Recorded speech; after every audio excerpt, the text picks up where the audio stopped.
Hello there everybody, Sam's Trains here, welcome back to the railway and welcome back to another review. Today I'm going to be unboxing a gigantic piece of O-gauge rolling stock for you.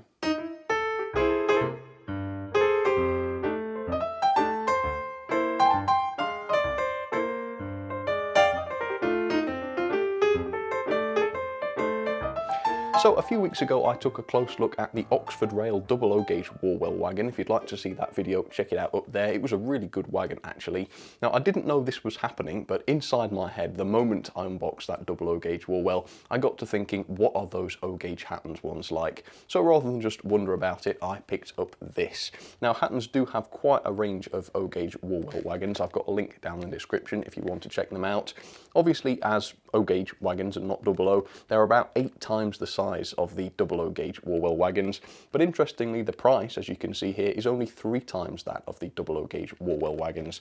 So assuming the detail's there, and let's be honest, it's going to be, isn't it, because it's Hattons, and assuming they're good and weighty and they run properly, this is going to turn into quite the bargain, I think. I was pretty happy to be able to pick something up like this for £85. It's by far the largest piece of O-gauge rolling stock I own, which isn't saying very much because I don't own very many O-gauge wagons and such, but it still should be quite an impressive piece. So let's find out how impressive, let's get it out, see how they managed to cram such a huge wagon into a tiny slim box like this. Alright, let's do it. So just from the box straight away you can see that quality that is so typical of Hatton's products. We've got this really solid box which no doubt is going to do a really good job of protecting the contents. Right, I'll show you which version I went for then. It's on the end of the box here. So I went for H7WW701 and it is the Warwell wagon, 50 tonnes with diamond frame bogies, MS1, in War Department livery and Great Western registered this one is. And as I say, Hattons do quite a lot of different versions of this. They do different colours and different variations as well. So do check them out at the link below if you're interested. On the front of the box, I quite like this. You've got a little scaled down drawing of the wagon in this box. I'm guessing that does represent the wagon inside, although I guess we could open it up and find out. How about that? That's an idea. On the back, not much, just a little bit of a warning saying this is a detailed scale model for adult collectors. Yes, alright, fair enough. I think at 85 quid it's definitely for adult collectors. Right, let's lift the lid then. I've actually not lifted this lid yet, can you believe that? I have to exercise real self-control for these reviews, but I do like the initial unboxing to actually be on camera, so I think it's worth it. Right, what is this then? Planking fits into here. Please note with planking fitted, wagon will not fit into box. Okay, fair enough. Thank you, Hattons, for that. Very interesting. I might try and... oh, I can see the planking. Yeah, there it is. Okay, so we've got a little bit of extra planking there. I can't quite tell. Oh, it goes on the underside, does it? Okay. All right, so we'll have a go with that later on then. That's pretty nice. I wonder why it doesn't fit in the box then. We shall see. Right, how does this... shall we just... I'll try and get this pack out. This is a little bit different to the way most products are packaged. All right. So yeah, it's actually sitting down as it would on the track in the box, which is unusual, isn't it? Right, how does this come apart then? Oh, I think it's taped. Okay, let me just go and get Rusty. Hang on. All right, folks, it is everybody's tetanus friend. It's Rusty. Let's see if I can get this tape off then. I will say it's very, very well packaged to a fault. You certainly wouldn't be able to steal these, would you? Is it just the 2 pieces then? Yes, it is. Ah, right. Look at that, even little bits of foam stuck on the inside of the pack. Yeah, I'll be very surprised if this thing got damaged in transit. Right, let's have a look then, shall we? Let's fold that back. Whoa, look at that. Crikey. And this thing, by the way, I've not mentioned that yet, but this thing is heavy. It's ridiculous. Wow. All right, how do I do this then? I don't want to just grab it by the buffers or something. All right, no, I've got it. Whoa. This is crazy. Look at the level of detail. Wow. It's when I turned it on the side, I suddenly realised what we were dealing with here. Look at that.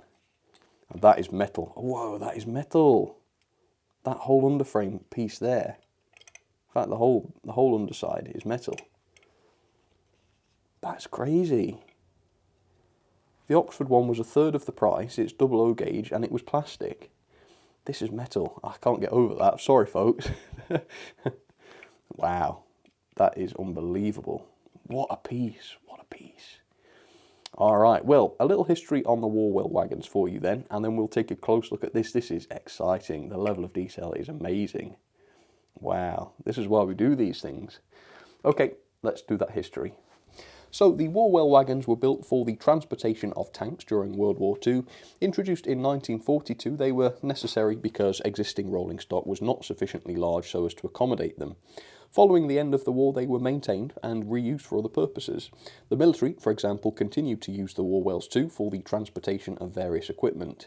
Over time, they have been modified to meet more modern standards, hence probably the reason Hattons have so many different variants of these on offer, but the essential design does remain the same. So there it is then, the Hatton's O-Gauge Warwell up close and personal for you, and I don't even know where to start, really. This is fantastic. It has so many incredible details, so yeah, goodness knows where to start. I guess we'll start first of all on the weight. Now, as I've already said, this should be, if it's to scale, should be around 8 times the size of this, the Oxford Warwell. And as you can see, that looks about right. The Oxford Warwell weighed in at 41 grams, so if we're going to scale that up to 8, you would expect the Hatton's O-Gauge version to weigh around 300 grams. Yeah, good luck with that. Not quite, not quite.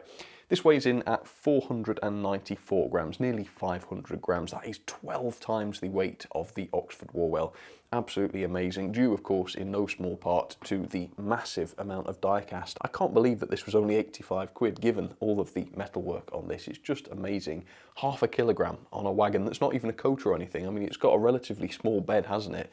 Very, very dense and heavy, fantastic. Let's take a look at some of the various details then. The bogies are a favourite of mine. Look at this, we have actual moulded springs. I don't know if there might even be real springs inside there. I don't think they're functional or anything, but they definitely follow the physical structure of a real spring. They're not just a moulding trick or anything, which is really wonderful. As you can see, we've got little printed details on the bogies there, fully detailed axle boxes, looks amazing.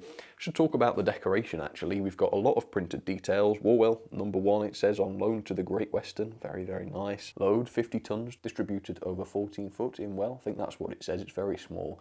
Yeah, there are a lot of separately painted details on this, very impressive. Got this turning wheel here, that is separately fitted, amazing. Look at this, look at the buffer beams. So we've got metal buffers which are sprung. That's just the tip of the iceberg though. It's impressive nonetheless, I suppose, but yeah, they work very nicely. You've got all these separately fitted vacuum pipes, chains with hooks on the end, and look at this, we've got real screw link couplings. Those couplings can be screwed in and out, they're not just moulded. Now that is amazing, I've never seen that before. Maybe that's just normal for O-Gauge, I'm not entirely sure, but to me that is astonishing, absolutely incredible is that. Let's take a look at the deck. You have the wooden base of the well here, which not only is separately painted, but it also has that wooden texture applied to it as well. An actual wooden texture. That is just fantastic. The effect there is really impressive too. The one thing I would say is that these different hoops here are not separately fitted or anything, which means that you couldn't fit your own chains or ropes or whatever to this, as was the case with the double O-Gauge Oxford ones, which did actually come with chains pre-fitted. Not a big deal, obviously, but if you've got features such as the working screw-link couplings, maybe some separately fitted hoops there would have been cool, but it's not a huge deal, certainly not. The other minor thing is the fact that the deck is made of plastic, and obviously because it's such a big piece, it is inclined to flex a little bit, and in fact if I show you the bottom here, if I push down on it, you can see that it does move quite substantially, and in fact you can see daylight between the deck and the frames, which isn't dreadfully realistic. I'm sure if you put any sort of substantial load on board, the issue could be alleviated, but that is just something I noticed as I was handling the thing. Yes, it's a little bit flexible, certainly not a quality problem, I would say. Maybe it's noticeable if you're paying particularly close attention. Let's take a look at the underframe then. There are quite a lot of separately fitted aspects to the underframe. In fact, I will just show you, well, I'll pan across from the underside. You can see we've got various tanks, rods, all sorts, probably for brakes as well, part of it. There's an awful lot to see on this wagon. For 85 quid, I'm really, really happy with this. Wherever you look, the level of detail is wonderful. I mean, just look at the moulding on the metal frames here. It's just wonderful, isn't it? Absolutely incredible. I really am surprised by the amount of metalwork on this. Wasn't expecting it to be that considerable. I should show you the wheels as well before we go and test this thing. Yeah, they look really good. They match. They've been painted nicely as well. It looks like into the same colour as the rest of the frames. You can tell what quality wheels those are. Okay, well, that has been amazing. Let's get this onto the O-Gauge layout then. I don't really know if any of my locos are suitable. I guess if it's Great Western, I'll put the 14XX on and see if it can manage it. Hopefully it can. All right then, let's get this beast onto the track for the first time then. I think this is the, yeah, got to be the first piece of rolling stock with bogies on that I've ever used in O-Gauge. I think then we're on the track. Let's give it a little push. Oh, I tell you what. You really get a true sense of the mass of this thing as it runs along. It's so heavy, and look at that, it gains momentum and keeps it. I mean, if I gave this a good ram, this would go a long way, I think. A lot of momentum inside there. That is really, really cool. Right, let's give an engine the chance to pull it then. So I've got the star of my last O-Gauge review. It is the 14XX. I'll take this easy. See those buffers touch. Yeah, that's cool. Right, well, I can't see very well from where I am, but I'm going to try and use my coupling tool of choice. This is my Sam's Train certified least infuriating coupling tool. Let's give it a try. Should be a little bit better today because I haven't got the stress of being timed, although it is a slightly different coupling to the ones I was using last time. So let's give it a go.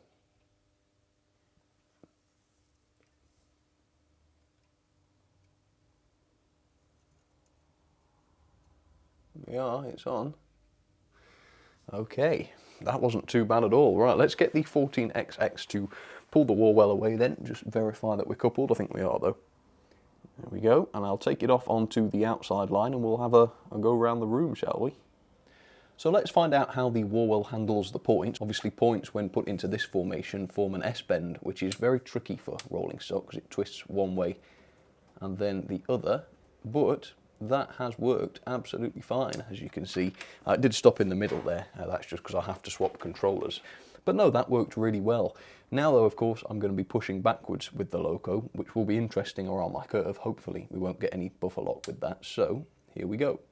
Take it away, 14XX. There it comes. It looks to offer a good smooth ride, doesn't it, that? All right, what do you reckon then? Are we going to hit a problem here on the curve? Maybe. I can't help wondering whether these things are designed for such curves. Hopefully the Warwell won't bang on the wall. I do know that some rolling stock will if it's too long.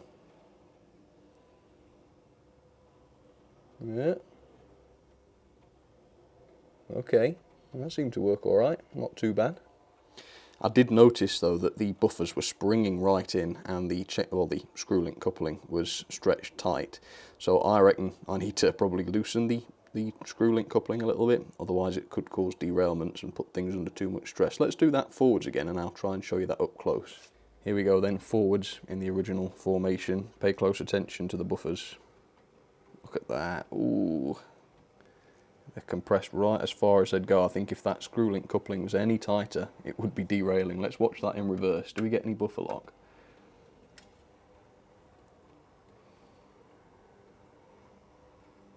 Oh, look at that. It's amazing realism, isn't it though?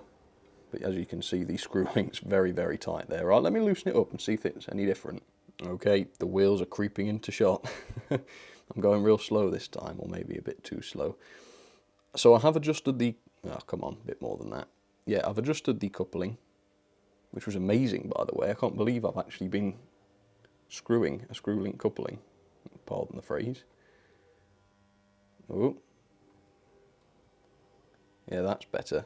The buffers are still compressing, but as you can see, they're not at the extent of their travel anymore, which is good. Oops. So there we go. Yeah, that was better. So it can now handle the curve without frightening me, which is great. Yeah, the performance from that is fantastic. Really, really good. And it manages my curve, which is great. Really good. So I think the amazing thing about this wagon is that it has features, it has details, which in double O-Gauge would just be considered nice, flashy features.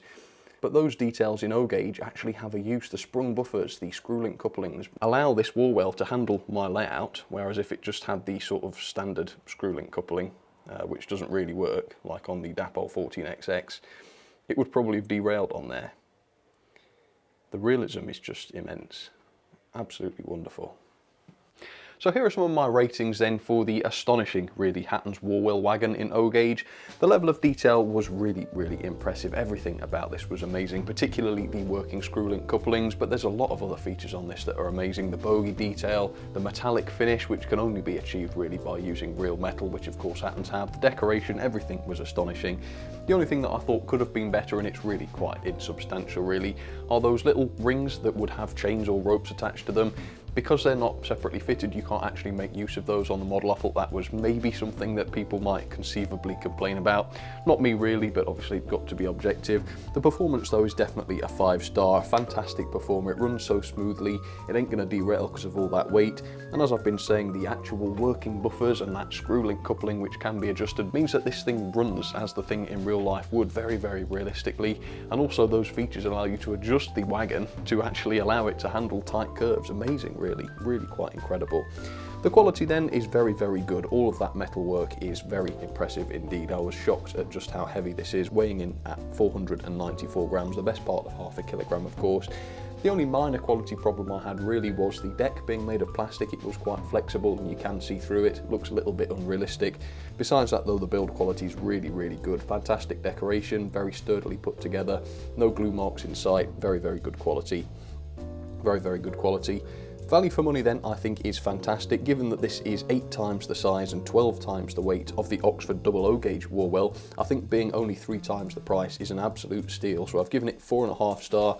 I didn't want to give it a full 5 because I saved the 5-star on value for the absolute bargains, but sure, if this comes in the sale one day, it certainly will be considered a 5-star value. Overall then, that is a very, very strong score for a piece of rolling stock, 8.86 out of 10. Let's put that into the rolling stock logbook. There we go, that is definitely at the top of the O gauge list and second overall, just above the Hornby mineral wagons and below the Oxford ones. Fantastic, very, very impressed and thoroughly enjoyed this one. What a piece.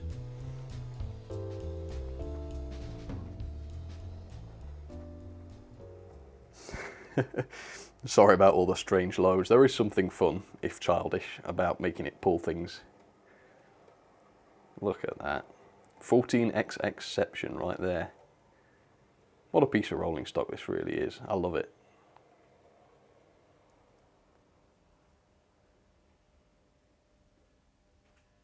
There we go. The half-scale replica of the 14XX has been delivered. There we go.